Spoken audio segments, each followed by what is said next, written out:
Hello, hello. So all of the mic channels are smooth. So what I did was went through mic.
Oh, now the light's green.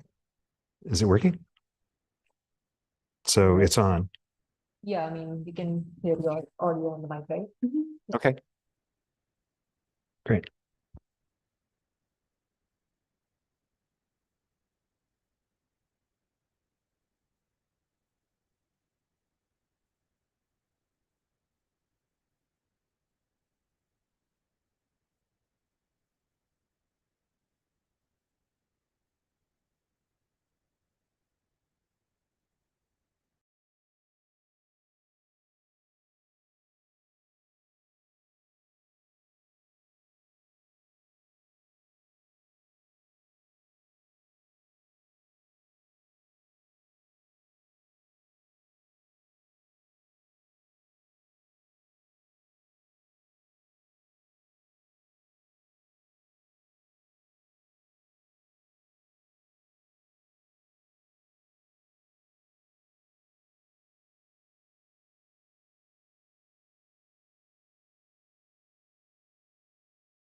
Tom is the new executive director at IPAC here at Caltech, a role he took on a few months ago, I believe in May, after spending more than 2 decades at NASA Ames in the Bay Area.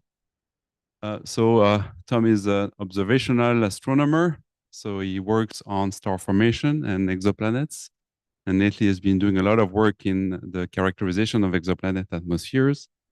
But you may not know that Tom also helped develop a lot of instruments and space observatories. So Tom earned his PhD in astronomy from the University of Arizona in '91. And early in his career, he moved to Hawaii to work at the IRTF, the Infrared Telescope Facility of NASA, where he served as a director in the late '90s. Then he came back to the mainland and worked for a while at Lockheed Martin, which I just remembered and learned from you, working on the inception of NIRCam on the Space Telescope. After that, he moved to NASA Ames, where he led the Centers for Exoplanet Studies. He also served as the chief of the astrophysics branch and was a project scientist on the SOFIA mission.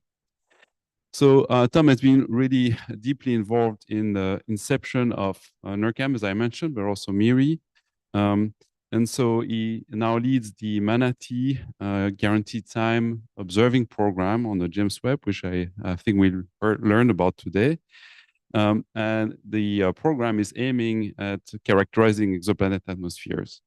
So Tom also has been a wonderful leader for our community. He co-chaired the National Academy's Committee on Astronomy and Astrophysics. He served on numerous NASA and Keck committees, including the Keck Science Steering Committee for many years. He's received numerous awards and honors, including the NASA Exceptional Service Medal and the Ames Honor Award for Scientific Excellence. So today, he'll tell us all about exoplanets with James Webb and his MANATEE program. Please join me in welcoming Dr. Tom Greene. Okay. Thank you, Dimitri. And thank you all for being here. I'm very happy to be here. So I assume that microphone is working, right?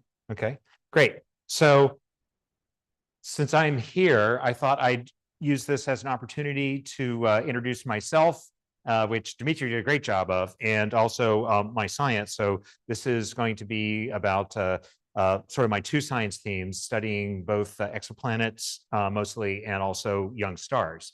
Then my day job is, as Dimitri said, I am executive director of IPAC, and quite excited to be here in Pasadena to be with IPAC, with the organization I've worked with for a long time, and to also have connections with the Caltech faculty here and JPL. It's just a great and rich intellectual environment that I'm happy to be in.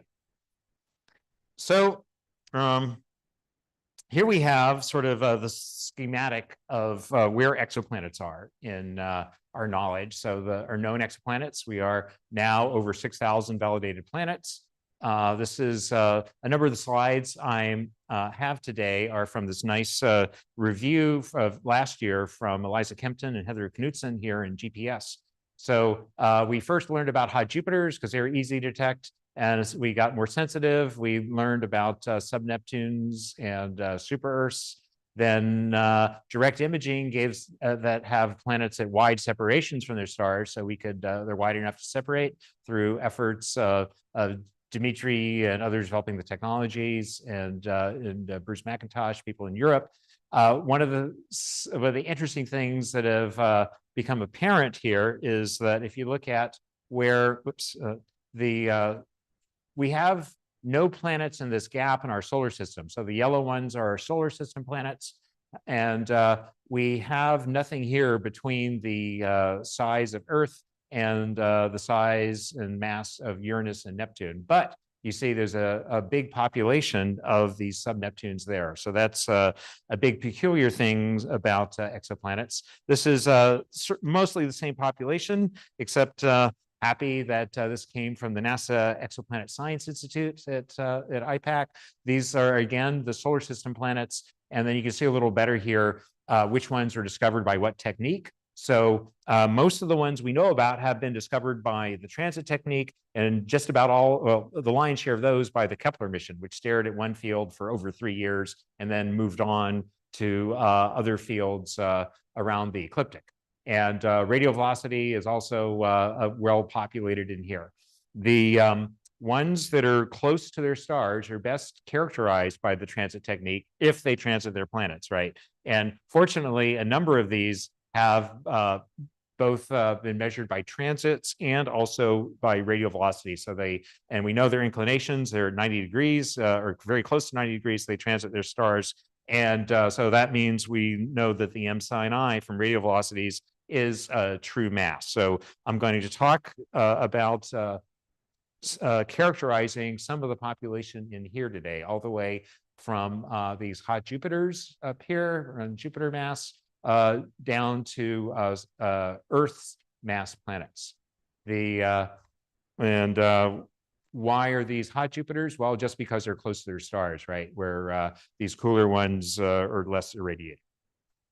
So just by knowing the masses and the sizes for transiting planets, we can start to get some idea of bulk properties or bulk densities. Well, what does this mean, right? So transits give us the size, diameters, mass. We get the masses, so we can get densities. We know that the rocky worlds down here, as you add mass, there's a power law. It's not quite going up, mass going up with the cube of the radius, because rock is compressible at some level. Then you get to things around 2 Earth masses, and they're massive enough so they have accreted gas when they formed.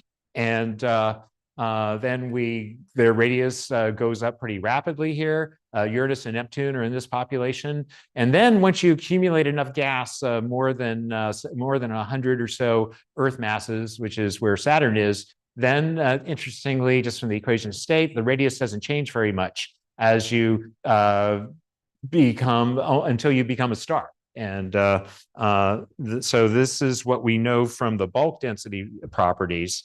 More has been looked at. People have been trying to figure out for these low mass planets, what are they consistent with hydrogen helium atmospheres? Could they be, you probably have heard or read that a number of these are consistent with masses and radii to be water worlds. But it's a pretty degenerate space if you just use their bulk densities. This is just a blow up of the M dwarf planets. Looking at the low mass planets, you see ones down here have to be rock because they are pretty high mass for a given size. But these are pretty degenerate here. You can have hydrogen and helium atmospheres with different metallicities in this whole range. So, and this is like 50% water, 50% rock, and then these are lower density versions of that. So in order to know more about these planets and their compositions, you have to go beyond bulk densities. And that's where atmospheric characterization comes in. And with the transiting planets, there are 2 very common ways of getting their spectra. There are some more clever ways, but for any transiting system, or for most transiting systems, when the planet moves in front of the star, the whole star dims by just the ratio of the area of the planet to the star, but we can actually see a little bit of the starlight through a thin atmosphere. It's only a few scale heights of the planet's atmosphere in thickness. And believe it or not, you can get a spectrum of that. And what does it mean? So here it's just showing that the basically what happens is the radius of the planet changes with wavelength. If you have an absorbing molecule in this atmosphere, then the planet looks like it's a bigger radius. So that's what's happening here.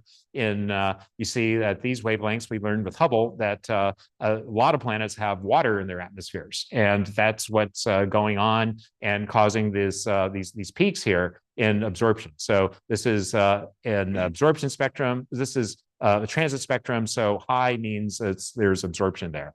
Likewise, when the planet moves from in front of the star and goes behind it, at this phase, we can see both the planet and the star together. The planet moves behind the star, and you can take the difference and get an emission spectrum. And that difference is actually photons from the planet. So you are getting a direct detection in some aspects and just using time to do the differencing with the star and subtract out the star. You do have to suffer photon noise, though, in both of these techniques. So transits are a convenient way of doing this. It's a relative measurement, so you don't need to have absolute precision, but you do suffer from photon noise.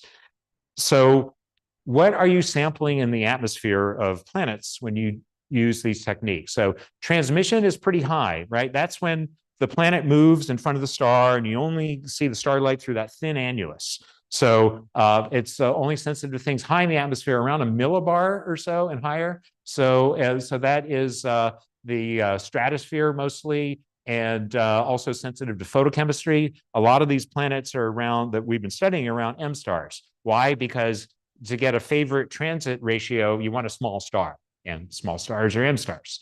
So, however, emission will probe more deeply in the atmosphere, because you're actually looking at flux coming directly from the planet in a radiative transfer that you're subtracting out. And so you can actually sample down to about a bar in emission. So the two techniques can span a fair range of the planet's atmosphere. Not quite as much as direct imaging. Direct imaging can work pretty well because light can come in and depending on whether it's reflected or emitted, can go down further before it comes back out. And we can measure temperature pressure profiles from the atmospheres. And I will try to give you a little bit of a tour of that. So what does Webb bring to the equation? Well, the increased wavelength coverage means we can see more molecular species and conduct more thorough inventory, and also learn just more about the physical and chemical conditions. With Hubble observed about 70 planets, did transmission spectra for about 12 years or so before Webb launched. And mostly used this infrared channel that was sensitive from about 1.1 to 1.3 microns.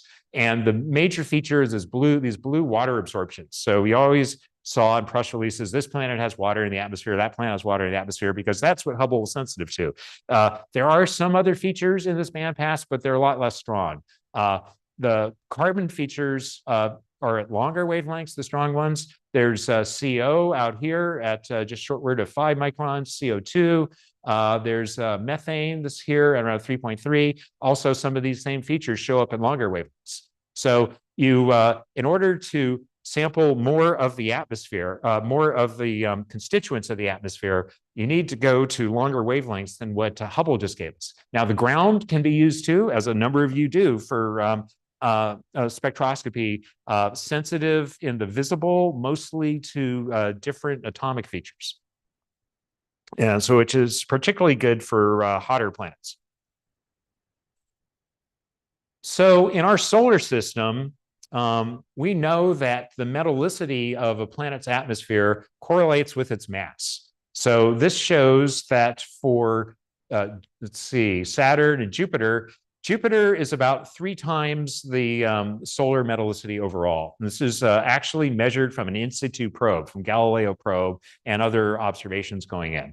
And then Saturn is about 1/3 the mass of Jupiter, and it's up to about 5 times metallicity. Uranus and Neptune are about 100 times the solar metallicity, and much less mass, right? So they're about 20 Earth masses or so. So they are just a fraction of Jupiter's mass. This could be understood from core accretion, where the planets with the massive hydrogen-helium envelopes are going to have compositions much more similar to the protoplanetary disk and the disk and the protostellar disk out of which the sun and the planets formed. And then accretion of materials is going to explain the higher metallicity of both volatiles and solids.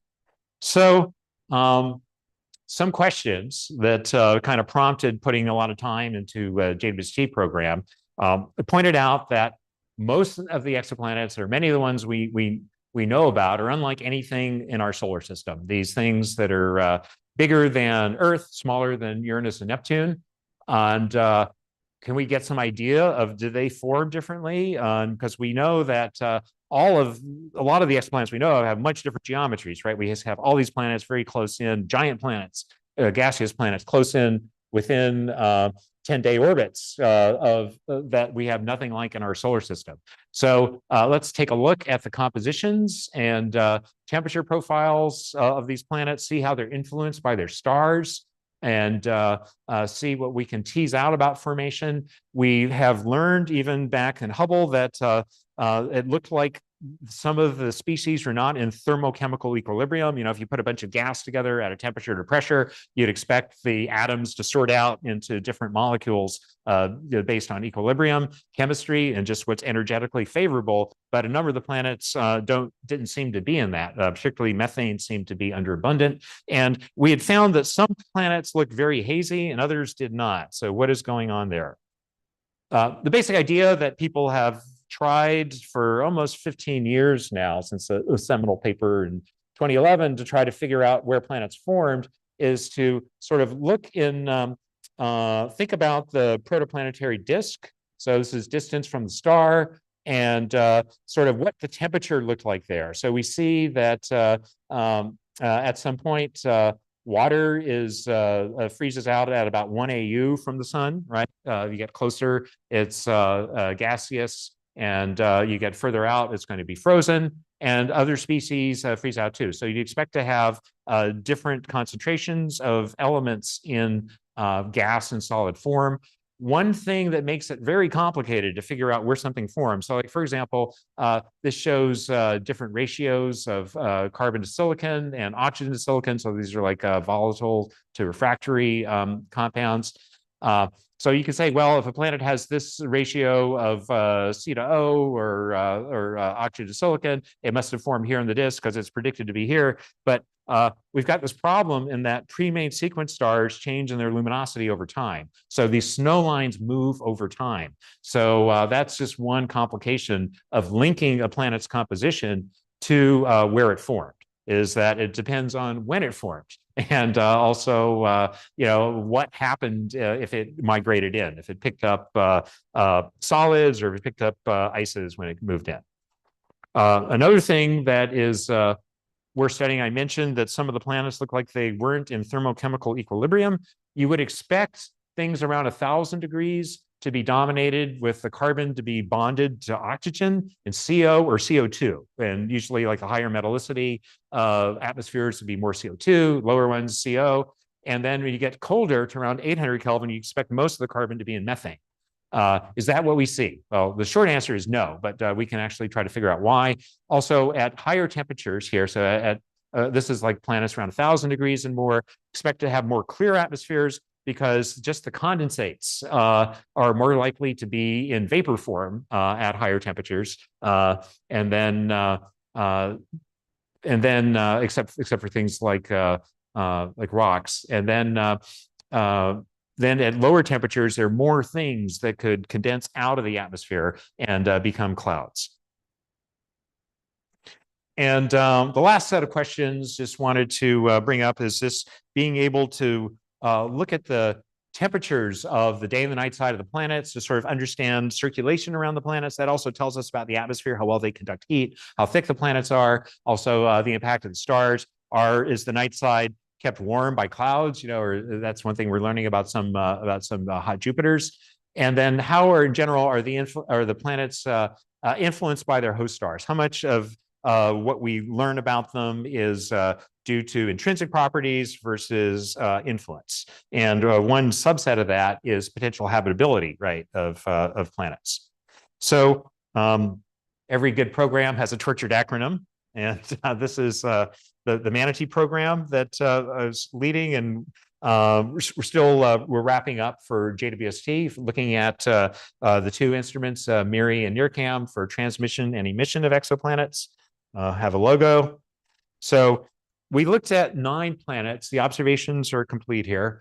So from a hot Jupiter up here of so like 360 Earth masses, Jupiter's about 320, 1200 Kelvin, going down in mass and temperature. So a big focus here on things around Neptune mass and lower and a little higher, and a few Saturn mass objects and TRAPPIST-1 B, which is an Earth mass planet. So this is what we observed. We tried to observe mostly over a pretty broad wavelength range from like 2 to 12 microns, and had sort of specific questions about each one to try to help us illuminate some of those questions that had written down before. The whole science process has been pretty interesting. It's interesting bringing up a new observatory and seeing the interplay between the observations. These are pretty straightforward to specify. I mean, we spent enough time building the observatory to know how to conduct the observations through the timing for the transmission eclipses. We had 3 different data pipelines. So we had expertise here, you could see, in pipelines and also in retrievals. ASU was pretty much our lead on retrievals. People experts on hazes and clouds. Jonathan Fortney sort of led our whole interior and theory program. And Taylor led our mid-infrared observational analysis. So we'd have these 3 different data reductions, and then we'd send them on to our modelers and the modelers would tell us whether or not they were consistent with each other. Often they would look consistent by eye, but often then our retrieval expert, Luis, would throw it back to us and say, no, go back to the drawing board. We learned some tricks there about how to do things consistently. And then we get some result, and we scratch our heads and toss it off for theoretical interpretation. It's like, yeah, this is out of equilibrium Y. And or yeah, it's got a funny composition Y, and try to get the results out. So had a number of papers so far. The no atmosphere on this Earth-like planet, TRAPPIST-1 B. Then, we looked at a lot of these mini-Neptunes and Neptune-type planets. So go into some of these, so I won't go through all of this, but a lot of molecular detections where before a number of these only found water and methane, and we're finding just a much more complete inventory where we can actually start to measure the metallicities, and getting some constraints on ones that had been impenetrable earlier, using emission spectroscopy for the first time to look at sort of actually doing maps of the surfaces of the planets, and trying to understand consistencies and composition between the day side, the face on, and the edges that we see in transmission. And in one planet in particular, we did this kind of global analysis, and I can show you some results now. We've got another GCM paper in review. So this is that planet here, and it's pretty interesting because it's a low mass star. It's like a K7 M0 star, so it's about 0.6 solar masses, but it's got a giant planet. It's got a 100 Earth mass planet, so that means it must have had a fair bit of circumstellar material. So how does this low mass thing have a lot of circumstellar material? This sort of shows, this background here sort of shows that for planets of this mass, most of the ones here have been over on these more massive stars. But there are some in these low mass stars that have Jovian mass planets. So this is one of those. This so it's like 180 Earth masses, so like 2 Saturn masses, Jupiter radius about 800 Kelvin. So this was an early results where we observed it both in transmission and emission.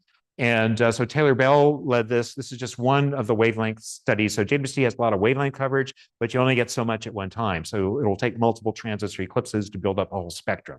So this is this one NIRCam band, 2.4 to 4 microns. It's got water and methane in the band. So you see that this model that we had to fit it with, this blue model, has both water and methane in it. And if you leave out the water, you would have gotten this, and if you leave out the methane, you would have gotten this. So we detect methane's about a 5 sigma detection in both the transmission and emission, and the abundances are consistent. So, however, it's about 10 times lower than expected from equilibrium chemistry. This is this 820-degree planet. You expect to have more methane than what it has now. So, but at least it was consistent, and the first detection sort of like threw out an atmosphere. And that's just for people that are color challenged or like different colors, it's the same plot. This is a panchromatic emission spectrum of the same planet. So we added in more wavelengths here. This this paper was a preprint for a long time. There's a special issue in PNAS on early JWST planet results that I think Jonathan Lenine was an editor on. And so we're going from about 2.5 to 12 microns, and did different models with grid fits, and found the closest grid fit, and also did free retrievals. This shows what happens if you use this leave one out method that I showed in the last one. So you can see what happens if there's no methane, then you wouldn't get this absorption here. And if there's no CO2, then you don't get CO and CO2 or here, right? So CO2 here, CO there. And so it's pretty convincing detections of these different species there. And then this is just a blow up of this inner region there. And we also found that the more wavelengths you have, the harder it is to fit things, which we blame on clouds, because they have reflection properties at some wavelengths and absorption at others. What we did in most of our analyses, we tried to do the modeling in two ways. The one way is we did an equilibrium model. So the planet has radiative transfer throughout the atmosphere, and we have equilibrium at each stage, but we can modify it by allowing some sort of vertical mixing. So hotter stuff can come up from the interior to explain some of the disequilibrium. And that's what you're seeing here in the colored profiles, because we do sample over this vertical axis is pressure. So we do sample down to something like on the order of 1 bar or so, just like I showed in that first schematic. And then the gray histograms are what's called a free retrieval, and that you just look at the spectrum and you figure out what's there, regardless, there's no constraints at all on any kind of equilibrium. So the good news is that these are mostly consistent. We can understand the differences. Why are these turning over way up at low pressures? Because ammonia is getting destroyed by UV, and so is methane here. There's photochemistry going on in the high altitudes here. So what we got out of this is, let's see if I have composition here. So this had pretty reasonable C to O of slightly subsolar C to O is what we're getting, which could be understood. A number of these giant planets have it. And the metallicity was on the order of a few times solar, which is very similar to the giant planets in our solar system. So it doesn't look like this thing formed radically differently. You know, it had a radically different composition in the disk where it formed than our solar system planets or other giant planets here. And so, because you would expect to see Jupiter and Saturn to basically be right around here too. So that was an interesting thing. Even though it's not a massive star, the composition of the planet looks pretty normal. This is an interesting planet. This is a low density Neptune site planet, put together as panchromatic spectrum. So it goes from previous HST observations from less than a micron out to 12 microns. And yeah, Luis Wellbanks led this study. So and put together all these spectra. We found, this is like the second planet we found that has this SO2 emission, which is also photochemistry. The methane is getting dissociated high in the atmosphere and combining with like H2S and photoproducts to produce this SO2. Big CO2 detection here. And we found that the metallicity was about 10 to 20 times solar, which is not too unreasonable. And C to O is subsolar, like a number of JWST results could have picked up some oxygen volatiles, some ices when it migrated inwards. Now, one interesting thing about this one is that the methane is about 1,000 times underabundant from what you would get in chemical equilibrium. Why is that? So yeah, this shows methane of like 10 to the minus 6, and you'd expect it to be like 10 to the minus 3 or something like this, because it's a cool planet. It's like 700 Kelvin. Again, the retrievals and the free retrievals and the equilibrium grid agree. This difference here again is due to that photochemistry high in the atmosphere. So one of the things we found is that we can match the methane, we can model it, but it required having a high internal temperature of around 400 Kelvin. And the planet's a couple billion years old, so it should have cooled a lot lower than that. But something is heating the interior, and that is getting lofted up. And there's like this mixing coefficient that can be used to model that. So what is causing that? Well, this thing has non-zero eccentricity, and we looked at this, and it could have a tidal quality factor that is sufficient so that this eccentricity could produce this kind of 400 Kelvin tidal heating effect. Now, yesterday, a paper came out on the archive saying this planet, we called this a popcorn planet. So it's a new class, a low density planet. It's like maybe it's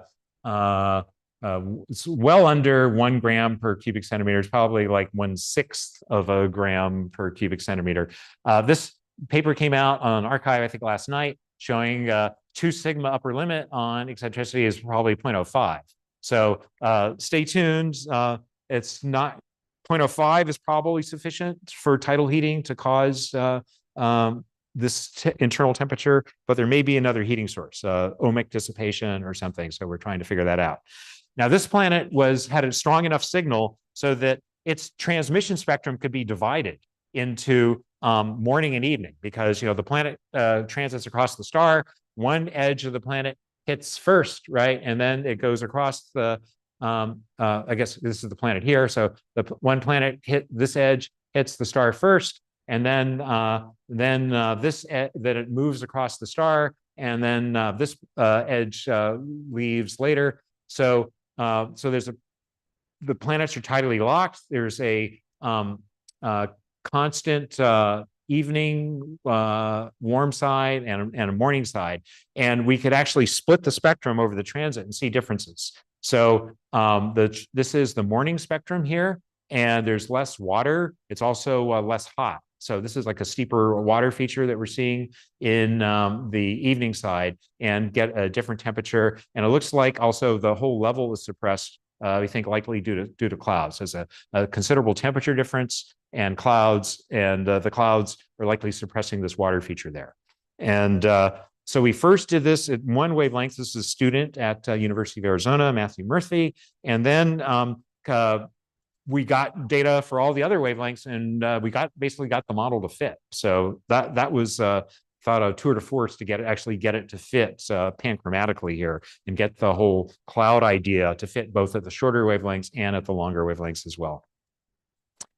This is one of these sub-Neptunes, something that we have nothing like in our own solar system. So, and before this, before Webb flew, we only knew of water. Bjorn Benneke, I think, had observed this one, and with Hubble. But here we've got 5 molecules, and we've got a significant water, methane, this SO2, this photoproduct again, strong CO2, and CO also are in the spectrum. These are the 3 different data reductions sort of all on top of each other. And that was the model that ended up being a good fit. So let's see. Here you can see again the different equilibrium retrievals in color, and the free retrievals and the histograms. Basically agree, again, this is because of the photochemistry producing the SO2 high in the atmosphere. That's why the difference here. And then again, the ammonia is getting destroyed here. Ammonia is not a great detection. I don't think we actually claimed it as a detection because it's got this long tail there, but potentially there. So this one is, let's see, the results that we got here up at the top. Like 125 times solar metallicity, C to O about 0.35. You saw that it was lower. The sun is 0.55, so it's a little lower than solar. And C to S, O to S consistent with pebble accretion. So it really, this could have been something in our solar system. It's like similar to Uranus and Neptune in terms of overall metallicity. And so this is like one of these sub-Neptunes, but it looks like, yeah, it could have formed in our circumstellar disk. So why do other planetary systems have them and we don't? I don't know. This planet caused a lot of people a lot of grief. So a lot of time was spent on this planet with Hubble. And what this planet enabled people to do is measure the ultimate precision of Hubble. They're getting like a 20 part per million sort of precision. That was observed a lot by Laura Kreidberg, I think Courtney Dressing and others. This is another one of these sub-Neptunes. But this one had a very small transmission signal because either it's high mean molecular weight or it's cloudy. So those are like two things. It's like that if it's high mean molecular weight, there's a very thin atmosphere. The high gravity keeps it thin. And if it's cloudy, it's going to prevent just being able to see the features. So this is some data that we had a couple, I think, near spec, transits here. We put it together. So barely, we think that a model is preferred over a flat line at 3.5 sigma. So this is like a very basic potential detection, but it's really the first hint of something out of a planet. And one interesting thing about this, in order to get any features this weak, you need to have a metallicity of like over 1,000 times solar. So how did that happen? So it's nearly a pure CO2 atmosphere is what would do this. So this is really different. So some of these things look pretty different. And this is just sort of showing the different constituents in its atmosphere. So we got emission spectra of a number of these also. I guess I showed you the WASP-80 had emission. This was one that WASP-69 is like a Saturn mass giant, about 1,000 Kelvin.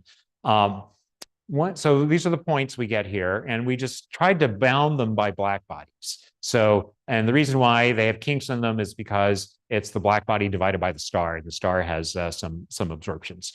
So you see here at the short wavelengths, this planet is hot. It at best matches this 1,100 degree black body. And on the longer wavelengths, it matches a colder one. So this 900 Kelvin one. So why is that? And had a few reasons. One potential reason is clouds, where they're reflective at short wavelengths. So you're actually getting some starlight reflected here, and then it's suppressing emission here at long wavelengths. So, and this sort of shows these different models. This is the red's the cloud model, or we could do it with scattering.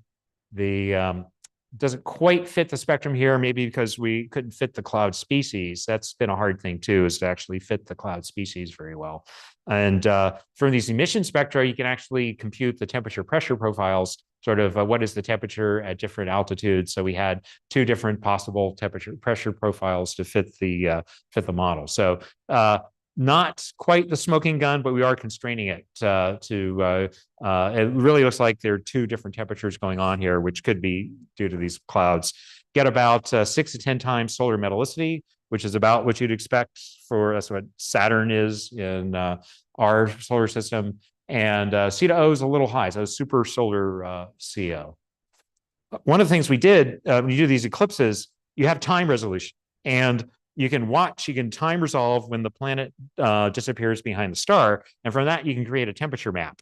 And from this one, we applied these spherical harmonics, and you see that this is the error map. So it deviates from what you'd expect from a constant temperature, and this is with the right radiative transfer applied and all that. So it looks like the limb is actually cooler than the middle, than the hot substellar point. And this is where clouds could be accumulating because it's closer to the night side. This is like the twilight part of the planet. So this spatial information plus the two temperature fit is really making it look like clouds are what's going on here.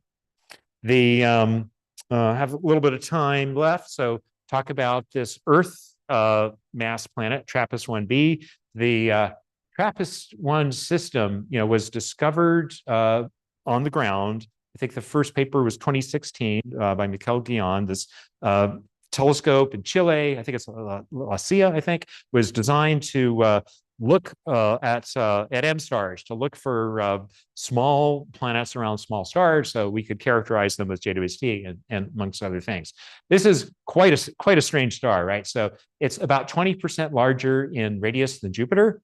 It is about 0.085 solar masses, so it's just barely bigger than a brown dwarf, so like 85 Jupiter masses. Any smaller, it wouldn't be a star. This is the scale of the planetary system in orbital period. So it's about 1.5 days for the innermost planet, planet B, which gets about 6 times Earth's installation. C gets about like Venus installation, about like 4 times-ish, and then D, E, F, etc. So just that everything is just on such a small scale here. So the good news is that the star is small enough so we can actually try to characterize the planet. Now, M dwarfs have issues when it comes to thinking about atmospheres of planets and habitable systems. One big problem is that they evolve, their pre-main sequence period is 1 billion years. So, and the planets, terrestrial planets, will form their secondary atmospheres on the order of tens of 1 million years to like 100 million years. So the star is going to be very luminous. M stars are also very active. They flare, probably have coronal mass ejections. So they're going to be bombarding the planet with UV flares, more so when they're younger, and high luminosity when it's outgassing its secondary atmosphere. So maybe not the most conducive thing for retaining atmospheres around stars. And also the ones that are close are going to be in tidally locked orbit. So there'll be a constant day and night side. This plot always just impressed me, just looking at the time scale here for where the habitable zone is, or just like just for a proxy, just temperature is around an M star. This is with TRAPPIST. So you see that here is the if you get more interior to here, there you get a runaway greenhouse. Water becomes vapor. And but this really moved a lot in the first 1 billion years. It didn't become stable until 1 billion years into the life of the star. It's an 8 billion-year-old system. So right now we see TRAPPIST-1 E and F. They're comfortably in the habitable zone. You say, oh yeah, those things could have liquid water on them. But in the past, they were way too hot for that. So given all that, people had done a lot of modeling of potential atmospheres of these planets, because we got, great analogs in our solar system. We have Earth, we have Venus, we have Mars. People understand how these atmospheres evolved somewhat. They came about and evolved. So if it was just at its equilibrium temperatures, about 400 Kelvin, and if it were uniformly distributed, it would need an atmosphere to distribute the heat from the star, then it'd have a signal of a few hundred parts per million. This is at this wavelength, at JWST. This is like this emission wavelength.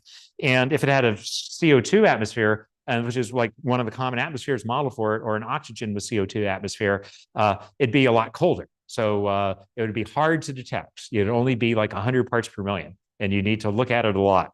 So we looked at it, and we're thinking about it probably have an we're thinking all these people did these atmospheres. It's probably going to be the signal's going to be in here, but turns out the signal was way up here.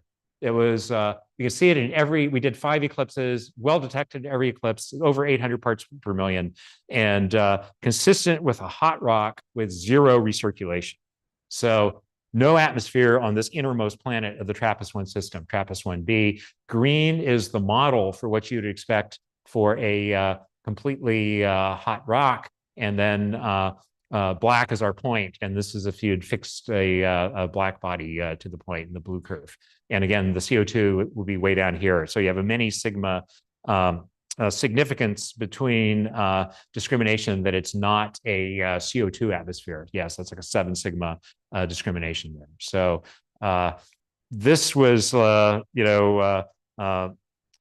a this is like, this system's our poster child. This is the hottest planet. So people said, don't worry about this. The modelers jumped on it and they said the inner planets could still have atmospheres. So what do the other planets, the outer planets, the ones that are cooler than this, could still have atmospheres. So what do we have there?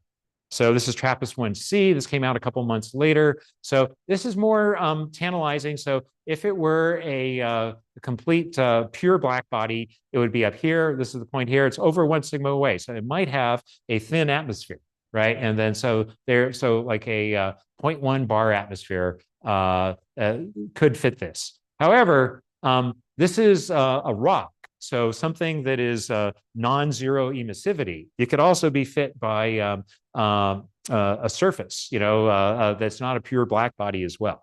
So we can try to fill in this curve. We can look at 12 microns, which we have with this one and 1B to try to figure out like what the surface properties are, or if there really is a faint atmosphere. So just wanted to show you, this is a phase curve of the TRAPPIST-1 system. This is for B and C. So take a look at the scale here. So it goes from 1.5 days to 3.75 days. This is about 70 hours of data here of just continuous staring at the star.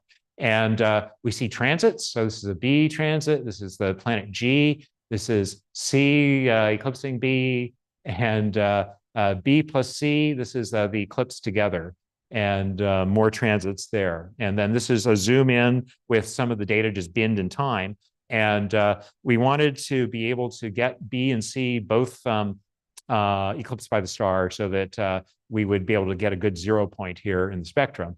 And Miri behaved well. We see that there's very low signal on the cold side of the planet, which is here. So the TRAPPIST-1 B here, this is its transit, and the whole signal is low. That means it's very cold. The night side is cold. We also see these jumps here are flares from the star. So this is an M star. We know flares are much more common and visible in short wavelengths, but this star is flaring at 15 microns, which I don't think has ever been observed before. And this is just sort of showing the whole phase locked geometry of a tidally locked planet. So we've got B, no atmosphere, C, maybe a surface. D is probably too small. It's like Mars size. It's unlikely to retain one. E would be pretty interesting to observe, but it's going to take a long time with this technique. I think 100 hours, you could tell whether or not it was a hot rock, and maybe 400 hours to characterize it better. So in the few minutes I have left, I'd like to say also a few words about a smaller protostar program that I've been observing with JWST. And a lot of this came out of Keck work that I had done over, well, basically like decades. So this is a great Spitzer image of the Serpens protostellar core, this with these very embedded young stars there. And yeah, image out of here. So these class 0 protostars are distinguished in that they have yet to accumulate the majority of their masses. So most of their mass is not in the central star, it's circumstellar. So it's just starting to build up its mass. So, and there are a lot of questions here, like how does it even matter accrete onto the star if there's no central mass yet?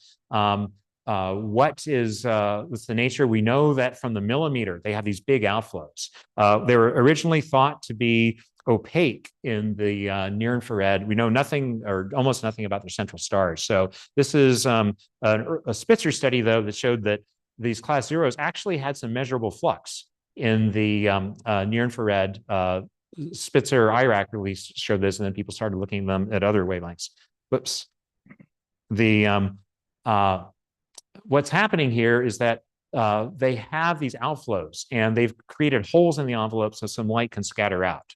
So that's a lot of what we thought we'd be seeing in JWST. This is one of these class 0s, the Serpens S68N, and it's in that cloud cluster, this 400 some parsecs away that I showed earlier. Valentin Legulec, who's actually studied this object with ALMA and did these studied the massive cold CO in these lobes here. So the red shifted lobe, blue shifted lobe. We put the NIRSpec IFU here, JWST NIRSpec IFU here. And we knew that there was a near infrared source here, a very embedded source here. So we centered it there. And but it turns out that there's another source here. This is actually a fortuitous NIRCam JWST image by Klaus Pontapadan. And we got very different spectra for those two sources. So this is the source we knew about. It had this nice ice absorption. It has molecular absorptions here from CO, atomic absorptions. And from this, we knew that there was a very low surface gravity photosphere. So there really was a young central object there that had recently formed and was probably still accreting mass. and had a lot of circumstellar material around it where this ice was likely forming. And then this other one, though, was really kind of a shocker. It was all emission lines. It was much fainter and showing up mostly these longer wavelengths. So these are like see very little in the way of a continuum, a spectrum here. And it's dominated by these CO lines. So like the RNP branch of the CO vibration delta V equals 1 vibrational bands here. Do see H2 lines, do see this close-up bracket alpha as an accretion indicator. So all emission, and there are about 90 or so CO lines here. And we can actually separate out some isotopes as well. So one of the things that you can do here, the Valentin did, is that the H2 is spatially resolved. You can trace the jet. So this is from the source here with JWST data. The blue, I believe, yeah, is the data we got from JWST. This is, we can both look at the mass flow, m dot, and also the force. So this has got the velocity component in there. So you can see how like velocity changes and the mass rate changes with distance from the central source. This up here is the integrated characteristics of the much larger cold CO flow. So you ask the question, can these inner jets of this object that we see in JWST for the first time, can they account for driving the much larger, like almost parsec or 10th of a parsec scale flows that we see at these much larger distances? And it's within a factor of a few here. So yeah, there is some hope, and maybe we don't have the extinction right and all this stuff here, but it's kind of cool to be able to put together the small scale things we can see at JWST with much larger scale properties from ALMA. Also, this is looking at those many CO lines that I showed before. This is looking at their excitations. So this curve here is this 12 CO molecule. Most of the lines there, this 12 CO, and they're fit by two different temperatures. So this is a 2000 degree temperature, but it turns here and there's a higher temperature that we think could be like UV excited. So it looks like we think that this is probably collisionally excited like the H2, but there's also could be a UV component that would explain this higher temperature, which means there probably is like some sort of central source that is, or at least there's some accretion of this material that's like flowing in, hitting things, causing some UV continuum there that's absorbed by the time we see it by all the dust, but it could be exciting some CO there locally. And we can detect that from these line ratios. So there's just tremendous amounts of matter flowing in and flowing out. And we're trying to figure out how stuff actually accumulates there in these young objects. So, and that second part is something I'm trying to pursue on Keck. So that's what I have, and happy to take any questions.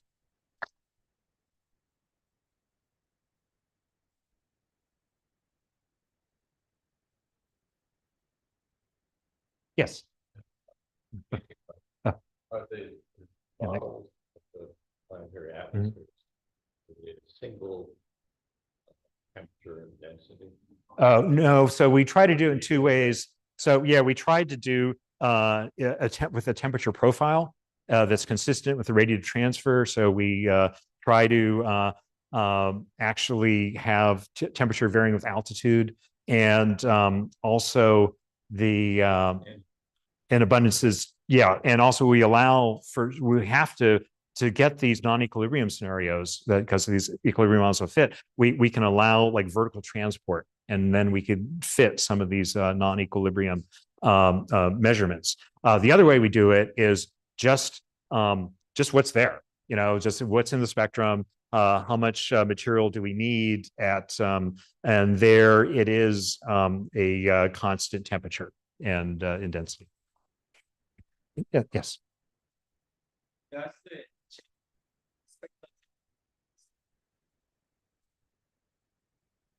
The spectrum of the star, does it complicate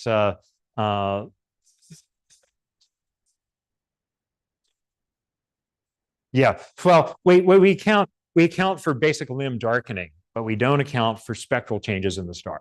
We use a stellar model. We assume what likely contaminates the spectra are inhomogeneities in the star, because there, and we have actually seen that. Sometimes we've gone and measured multiple transits, and we'll see, we can actually see evidence for a spot, in the time series, where it just doesn't look like the planet is crossing a uniformly illuminated thing. Sometimes we'll see more or less water, which is a component in the spot. And we're actually launching the Pandora mission is going to hopefully launch in January. It's a small sat that will look both in the visible and the infrared spectrum to be able to look at the star during the transit over many times over the whole rotation period, to be able to see if you can correlate the photometric changes due to spots with changes in the spectrum. Yes, in the back.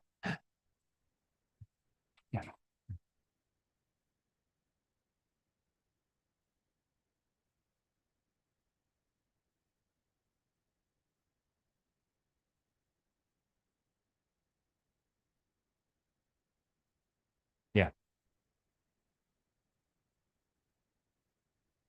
Yeah. Yeah, Aurora. So good question. Well, what fits, regardless of whether it's a high internal temperature or not, a lot of these are fit. That was a really extreme one. That was a factor of 1,000 under abundant. We didn't need that high internal temperature for things like in the 10 to 100 times under abundant, if you allow some vertical transport from the warmer parts of the planet up to the atmosphere. So, you can think of it as a fudge factor, but, you also could understand convection in planetary atmospheres as well. So this is this KZZ component, and it can use to, it does allow us to get, the methane abundance without messing up the other ones. So, by Occam's razor, that's the best we have for now, I think. Yeah. Yeah.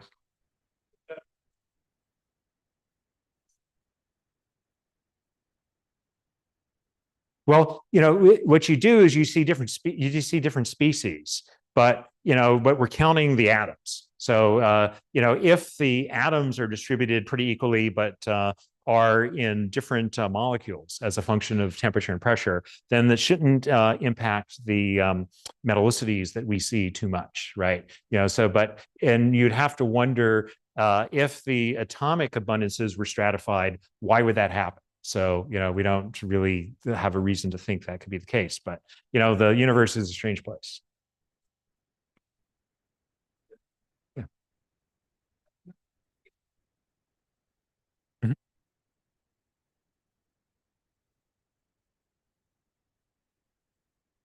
Oh, those were bins in time. So, we've got I think the first one was really very noisy, because I think it was every minute or so we got data over days. So yeah, all of those are data points, all the gray. So yeah, and then but just to we did bin down to those bigger ones.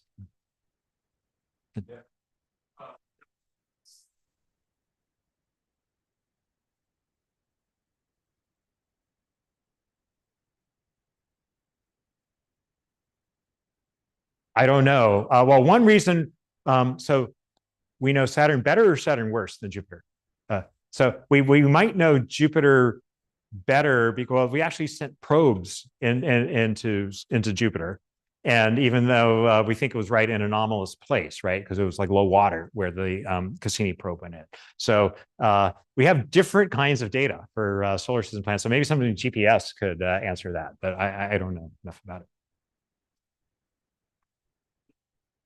One of the other thoughts TRAPPIST would be, in addition to the CO for the atmosphere, it looked like there were first various minerals, salt and olivine. Let's see. Yeah.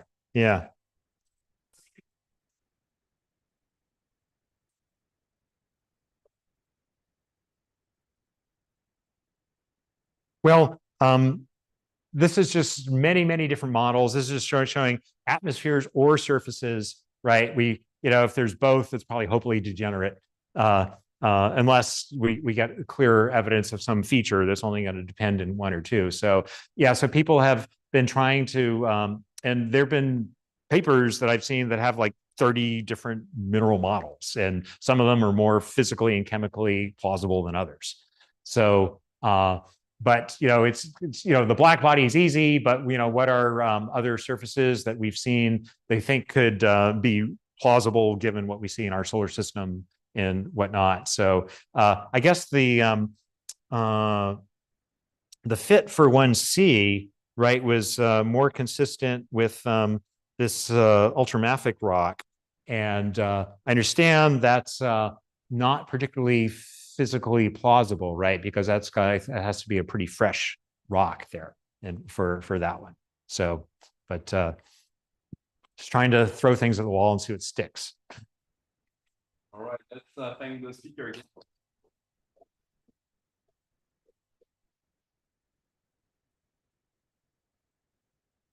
Thank you. Belated but warm welcome.